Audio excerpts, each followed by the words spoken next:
સમાચાર ગાંધીનગરથી છે વધુ એક કે જ્યાં મતદાર સુધારણા અભિયાન એટલે કે SIR મુદ્દે પ્રદેશ ભાજપની કાર્યશાળા ગુજરાતમાં આવતીકાલથી મતદાન સુધારણા અભિયાનનો પ્રારંભ સંગઠન મહામંત્રી રત્નાકરની અધ્યક્ષતામાં કાર્યશાળા મળી સીએમ ભૂપેન્દ્ર પટેલ અને પ્રદેશ પ્રમુખ જગદીશ વિશ્વકર્માની હાજરીમાં કાર્યશાળા નવા મતદારો ઉમેરવા અંગે ધારાસભ્યો અને સાંસદોને અપાયું માર્ગદર્શન અગાઉ છૂટી ગયેલા મતદારોના નામ ઉમેરવા પણ આપ્યું માર્ગદર્શન સાંસદ અને ભાજપ મતદાર સુધારણા અભિયાનના સંયોજક હેમાંગ જોશીનું નિવેદન કોઈ મતદાર છૂટી ન જાય તે માટે અભિયાન હાથ ધરવામાં આવ્યું પોઝિટિવ ડ્રાઈવ બને તે માટે કરાઈ રહ્યા છે પ્રયાસો SIR છેલ્લે 2002માં થયું હતું 2 દશક બાદ જ્યારે આ ડ્રાઈવ થઈ રહી છે ત્યારે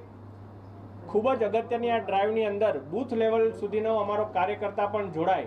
અને જે કોઈ પણ ચૂંટણી પંચને નીતિગત જે કોઈ પણ ધારાધોરણો હોય એ પ્રકારે એમને સપોર્ટ કરે અને કોઈ પણ સાચો મતદાર આ યાદીમાંથી છૂટી ના જાય એ માટેનો એક સકારાત્મક પ્રયત્ન કરે એ બાબતનું માર્ગદર્શન આજે સૌને મળ્યું છે.